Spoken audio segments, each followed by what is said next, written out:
Assalamualaikum warahmatullahi wabarakatuh. Alhamdulillahi rabbil alamin. Wassalatu wassalamu ala asyrafil anbiya'i wal mursalin wa ala alihi wa sahbihi ajma'in. Amma ba'd. Bersyukur kita pada Allah Subhanahu wa taala kerana dengan limpah kurnianya masih lagi kita hidup pada hari ini. Alhamdulillah. Jadi hari ini merupakan hari program bagi seminar. Bagi tugasan etika. Okey. Hari ini kita akan membincangkan mengenai jenayah pecah amanah dalam kalangan profesional di negara kita. Jadi sebelum itu di sini kita mempunyai 4 panel yang hebat dan arif dalam hal tersebut. Jadi sebelum kita memulakan program kita, marilah kita bersama-sama membukanya dengan kitab Al-Fatihah. A'udzubillahi minasyaitonir rajim. Bismillahirrahmanirrahim.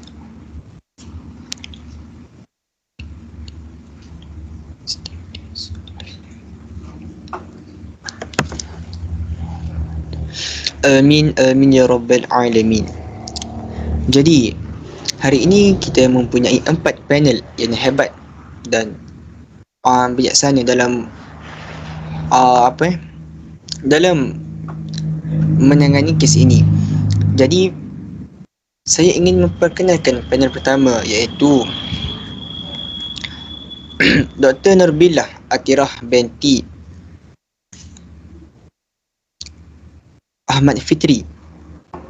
Beliau merupakan seorang pakar motivasi yang mendapat gelaran Doktor Falsafah dan berjaya menyelesaikan PhD pada usia yang muda. Kebijaksanaannya serta pertuturan yang fasih menarik perhatian ramai orang di luar sana. Boleh Cik Dr. Narbilah, sihat ke? Sihat, Alhamdulillah. Terima kasih. Okey, Alhamdulillah. Okey, seterusnya panel yang kedua iaitu Inspektor Siti Najatul Husna binti Ibrahim.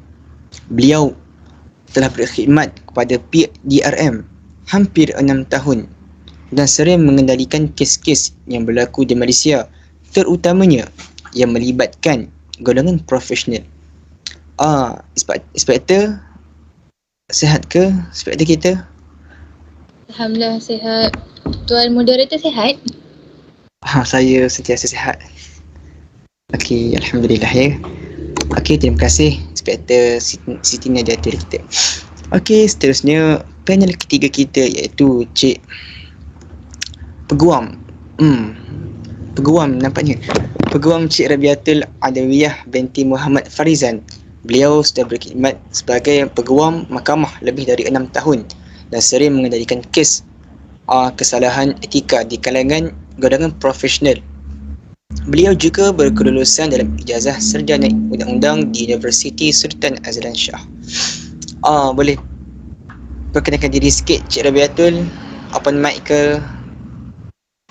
Ya, saya. Sihat Cik? Alhamdulillah sihat. Okey, Alhamdulillah. Okey, yang terakhir ialah panel keempat kita iaitu Cik Nur Ilia Zawani binti Abdullah. Beliau merupakan seorang kaunselor yang berdaftar. Beliau juga sudah berkhidmat lebih 5 tahun dan berkelulusan ijazah sarjana dalam bidang kaunseling Islami di Universiti Sultan Azlan Shah.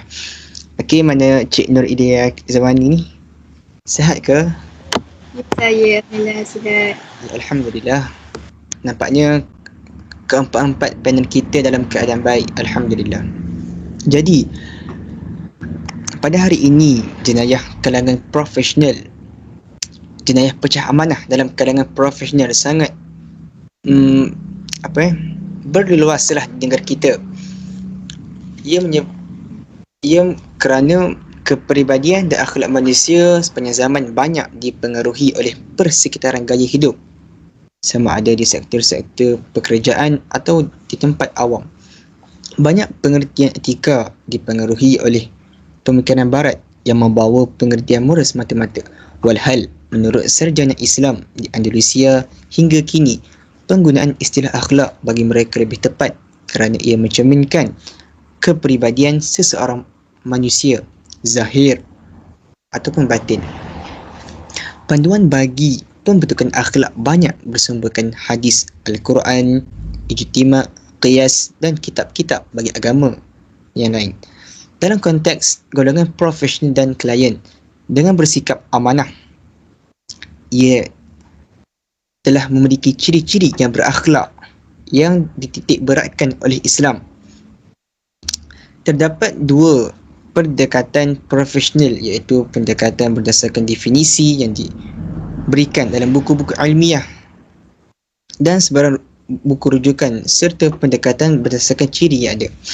Jadi, tanpa melengahkan masa, saya ingin bertanyakan kepada panel pertama kita, iaitu Dr. Siti Nurbillah binti Ahmad Fitri, mengenai pengenalan berlakunya jenayah pecah amanah dalam golongan profesional di negara kita. Dengan ini saya mempersilakan. Baik, terima kasih kepada Tuan Moderator Sama-sama. kerana memberi peluang kepada saya untuk memperkenalkan isu yang akan kita bincangkan pada forum perdana hari ini. Baiklah, apa itu pecah amanah? Saya yakin semua di sini arif dan faham tentang maksud atau definisi pecah amanah. Di sini saya akan mengulangi dan merungkaikan lebih terperinci tentang erti sebenar pecah amanah. Secara amnya, pecah amanah ialah satu jenayah penyalahgunaan harta yang telah diamanahkan hak penjagaannya kepada seseorang individu. Individu tersebut dituduh kerana telah menyalahgunakan harta tersebut untuk kegunaan peribadi beliau. Dalam perspektif Islam, pecah amanah atau mengabaikan amanah yang telah ditugaskan merupakan suatu kesalahan yang amat berat di sisi Islam sehingga ia tidak dapat ditebus walaupun dengan seseorang itu mengorbankan diri dan berjuang di jalan Allah. Sabda Rasulullah SAW yang bermaksud daripada Abdullah bin Mas'ud, Nabi Muhammad SAW bersabda, menyertai perang fisabilillah akan menghapuskan segala dosa kecuali amanah. Amanah itu ada dalam solat, amanah juga ada dalam puasa, amanah juga ada dalam percakapan, maka amanah yang paling berat adalah menyimpan sesuatu yang telah diamanahkan. Ada disebut di dalam Quran bahawa Allah telah berfirman dalam surah Al-Anfal ayat yang ke-27. Wahai orang-orang yang beriman, janganlah kamu mengkhianati Allah Subhanahu Wa Taala dan Rasul yakni Muhammad, dan juga janganlah kamu mengkhianati amanah-amanah yang dipercayakan kepada kamu sedangkan kamu mengetahuinya. Di dalam undang-undang juga telah tertulis di bawah Seksyen 87 pecah amanah ada termaktub dalam Enakmen 6 tahun 1991 Enakmen Kesalahan Syariah Negeri Melaka 1991 bahagian 4 Kesalahan-kesalahan lain. Sesiapa yang telah diberi amanah dan tanggungjawab oleh undang-undang ini dengan kewajipan mendaftar sesuatu perkara atau perbicaraan atau membuat, menyedia, menyimpan atau menjaga sesuatu senarai hasil, penyata, buku akaun, anggaran, daftar, resit, catatan mesyuarat atau senarai pendermaan atau mengeluarkan suatu surat atau sijil atau salinan yang sah. Menipu atau meniru tanda tangan pegawai yang diberi kuasa, enggan atau dengan sengajanya, lalai atau mungkir sesuatu kesalahan, dan apabila disabitkan kesalahan, boleh dikenakan denda tidak melebihi RM5,000 atau dipenjara selama tempoh tidak melebihi 36 bulan atau kedua-duanya sekali. Di sini jelas bahawa jenayah pecah amanah adalah jenayah yang sangat berat. Bukan sahaja di dalam akta undang-undang negara, ianya juga ditekankan di dalam Islam. Sudah terang lagi bersuluh bahawa kes pecah amanah ialah jenayah yang sangat berat dalam golongan profesional maupun masyarakat di luar. Sekian, terima kasih. Terima kasih kepada Dr. Nurbillah binti Ahmad Fitri. Jadi, memang dalam agama dan negara kita, jenayah pecah amanah merupakan kesalahan yang sangat berat. Kerana dengan pecah amanah ini dapat menyebabkan kita ini digelar sebagai orang yang pengkhianat dan sebagainya. Jadi, seterusnya saya ingin bertanyakan soalan ataupun apakah kronologi jenayah pecah amanah yang berlaku di negara kita. Jadi saya mempersilakan Inspektor Siti Najatul Husna binti Ibrahim untuk berkongsi kepada kita semua. Dengan ini saya mempersilakan. Terima kasih Tuan Moderator. Assalamualaikum warahmatullahi wabarakatuh. Pertama sekali, saya hendak mengucapkan terima kasih kerana berjemput saya untuk berkongsi sedikit maklumat berkaitan kes pecah amanah kita pada hari ini. Baiklah, berbalik kepada kes yang dibincangkan sebentar tadi, saya telah memetik satu kes pecah amanah yang mana telah dilakukan oleh Herlina Kamisyah Sauli yang berlaku pada tahun 2011 dan tahun 2012. Kronologi peristiwa beliau bermula pada tarikh 31 Oktober 2012 yang mana telah membabitkan RM418,500 iaitu baki wang hasil jualan rumah milik seorang pesara tentera. Oleh itu, pihak mahkamah telah menjatuhkan hukuman penjara selama 6 tahun di Mahkamah Session Kuala Lumpur. Pada bulan Mac 2012 sehingga September 2013, beliau juga telah didakwa melakukan pecah amanah terhadap dana dalam akaun pelanggan Herlina dan Co berjumlah RM261,000, yang mana kesalahan itu berlaku di tempat yang sama dengan kes sebelum ni. Hakim Nur Syaridah Awang membenarkan tertuduh diikat jamin RM15,000 dengan seorang penjamin dan menetapkan Jumaat 5 September 2014 untuk menjatuhkan hukuman. Tetapi Herlina Kamisyah ni gagal membayar jaminan tu. Kemudian pada 18 Mei 2020 pula, beliau didakwa melakukan 4 tuduhan pecah amanah yang mana telah berlaku 8 tahun yang lalu, melibatkan wang berjumlah RM370,81. Pertuduhan pertama adalah tentang penyalahgunaan wang hasil pembelian rumah milik klien pertama, Rosdiana Mangkona berjumlah RM30,159 yang berlaku pada 25 Februari 2011. Pertuduhan kedua melibatkan tentang penyalahgunaan wang hasil penjualan rumah milik Mubarak Hussein berjumlah RM160,000 yang berlaku pada 18 September 2011. Pertuduhan yang ketiga adalah kes pecah amanah ke atas wang jualan rumah milik Selvam Narayanan berjumlah RM72,000 yang mana berlaku pada 9 September 2011. Dan yang terakhir adalah kes pecah amanah terhadap wang penjualan rumah milik Tang Chang Nyak berjumlah RM68,191,81 yang berlaku pada 1 Februari 2012. Oleh itu, Hakim Azwar Nida menetapkan wang jaminan berjumlah RM20,000 iaitu RM5,000 untuk setiap pertuduhan dan menetapkan 22 Jun 2020 sebagai tarikh sebutan kes. Saya rasa itu sahaja daripada saya. Sekian, terima kasih. Terima kasih kepada Inspektor Siti Najatul Husna binti Ibrahim atas perkongsian mengenai berlakunya kronologi di negara kita pada hari ini. Okey, seterusnya saya ingin bertanyakan apakah berlakunya faktor ataupun sebab jenayah pecah amanah dalam kalangan profesional di negara kita ini. Jadi saya mempersilakan Peguam Cik Rabiatul Adawiyah binti Muhammad Farizan bagi membahaskan topik ini. Dengan ini saya mempersilakan. Terima kasih kepada Tuan Moderator atas soalan yang diajukan kepada saya sebentar tadi.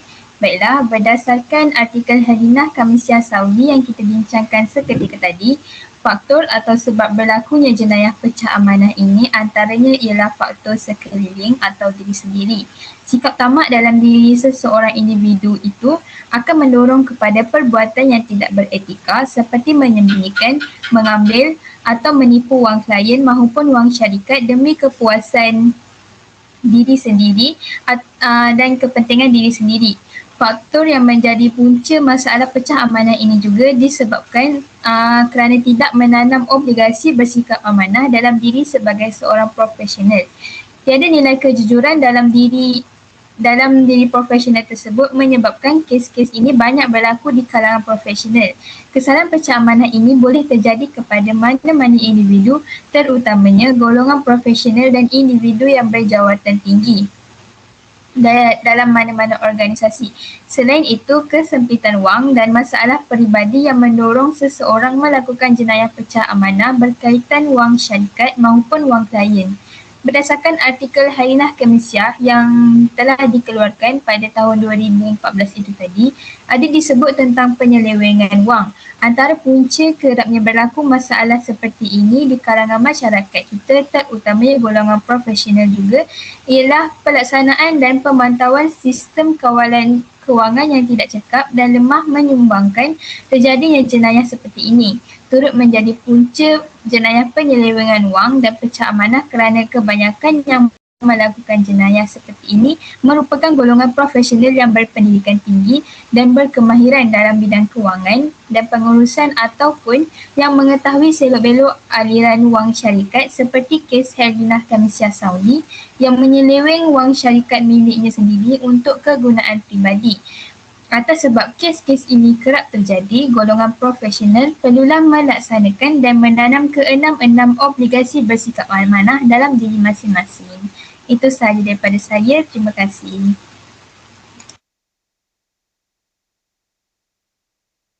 Terima kasih kepada Peguam Cik Rabiatul Adawiyah binti Muhammad Farizan atas perkongsian yang sangat jelas kepada kita semua mengenai faktor ataupun sebab berlakunya jenayah pecah amanah ini. Jadi, seterusnya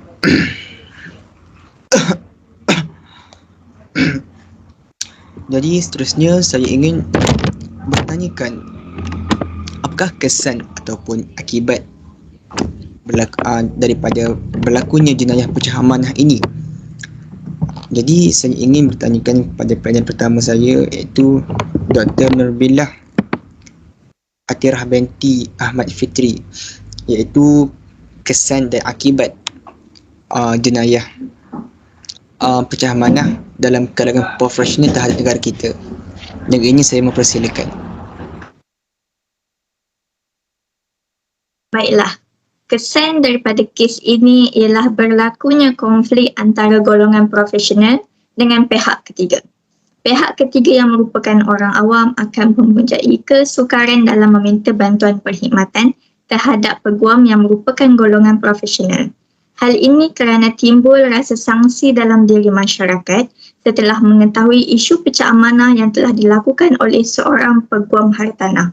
Isu ini sekaligus menjejaskan kerjaya peguam yang merupakan golongan profesional yang penting dalam komuniti pada masa kini.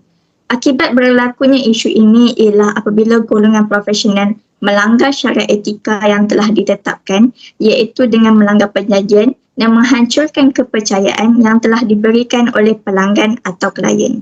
Kes ini hanya melibatkan golongan profesional dengan klien sahaja, tetapi pada dasarnya kesan daripada kes ini juga akan melibatkan pihak ketiga. Perkara ini menunjukkan obligasi terhadap pihak ketiga juga merupakan perkara yang penting dan utama yang perlu dijaga oleh golongan profesional.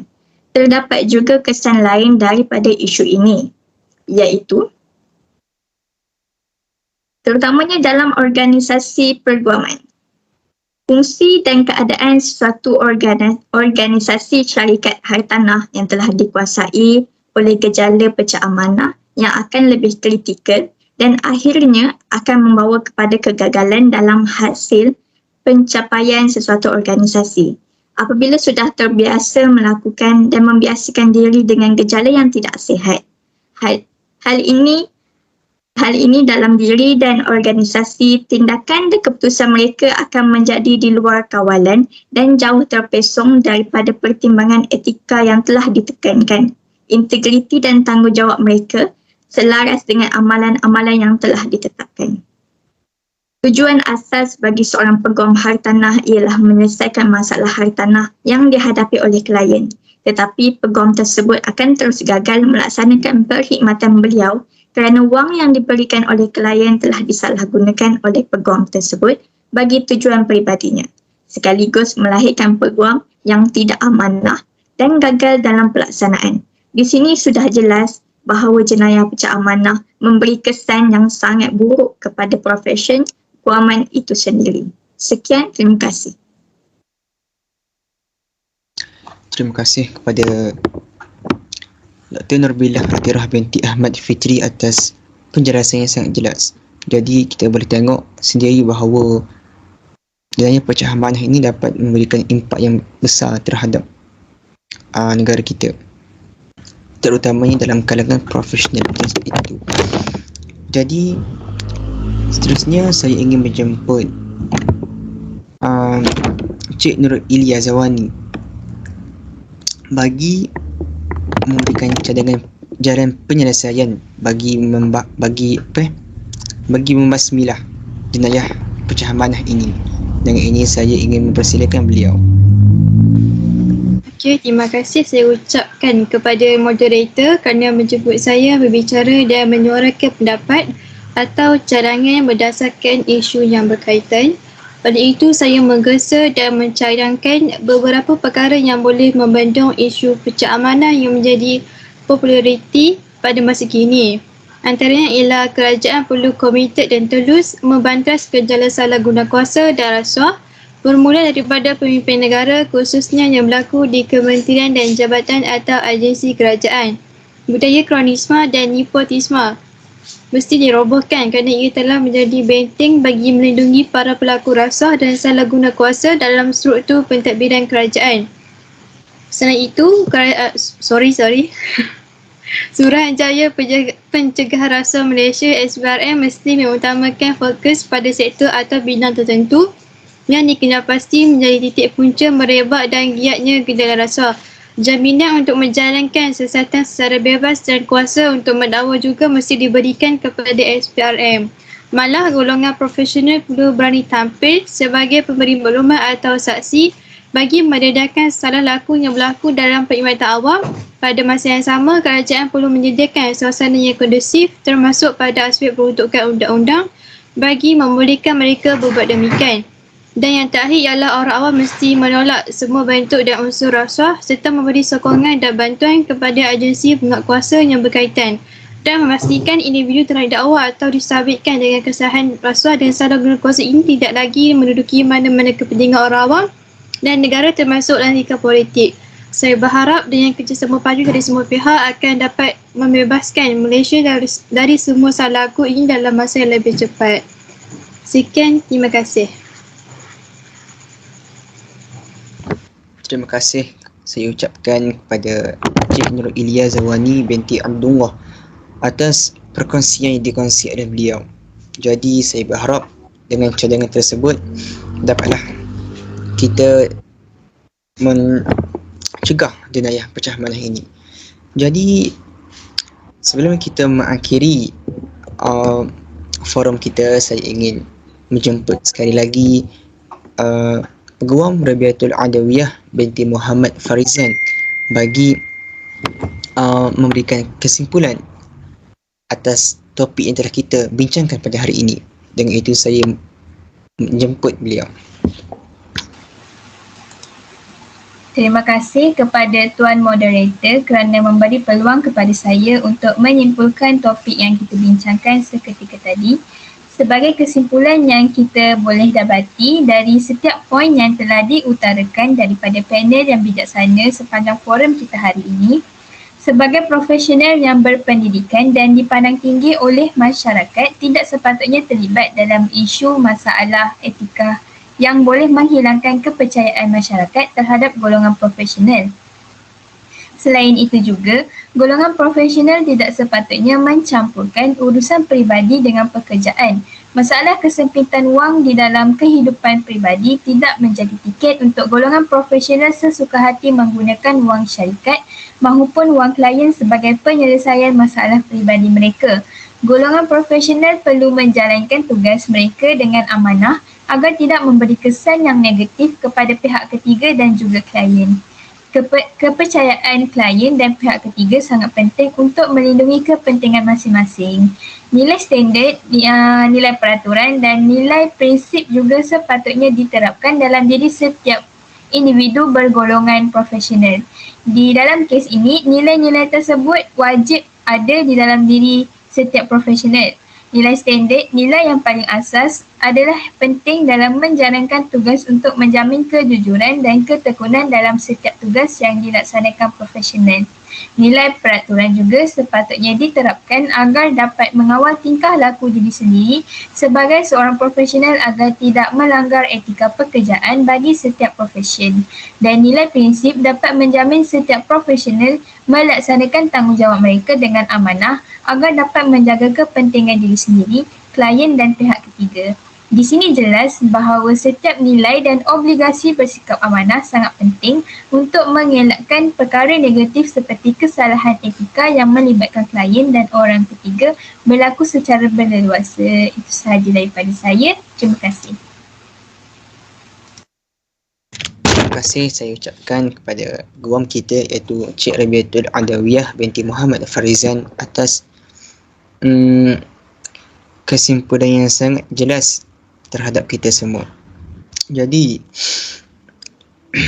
berdasarkan apa yang saya dapat daripada 4 panel yang bijaksana serta arif dalam bidang ini,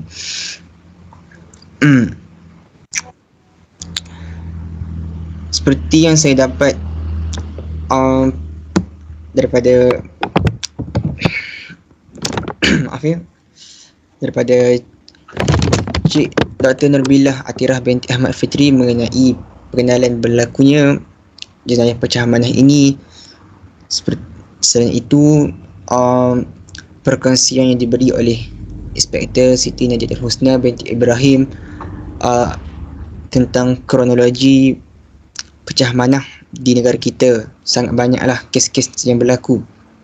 Di samping itu juga perkongsian daripada Peguam Cik Rabiatul Adawiyah mengenai faktor sebab yang saya dapat tahu, iaitu sebab berlakunya faktor tersebut ialah sifat tamak oleh manusia sendiri dan cadangan yang diberikan oleh Cik Nur Ilia Zawani binti Abdullah, iaitu cadangan untuk kita mencegah ataupun membasmi jenayah pecahan manah dalam kalangan profesional. Jadi saya berharap orang awam serta kerajaan dapat bekerjasamalah bagi membasmi ataupun mencegah jenayah pecahan manah ini. Jikalau tidak, ia akan menyebabkan berlakunya kerosakan dalam negara kita, boleh menyebabkan negara kita mundur dari segi undang-undang lah. Jadi oleh itu saya mengakhiri majlis ini dengan tasbih kifarah dan suratul As, dan saya sangat berterima kasih kepada anda semua. Jadi Assalamualaikum warahmatullahi wabarakatuh.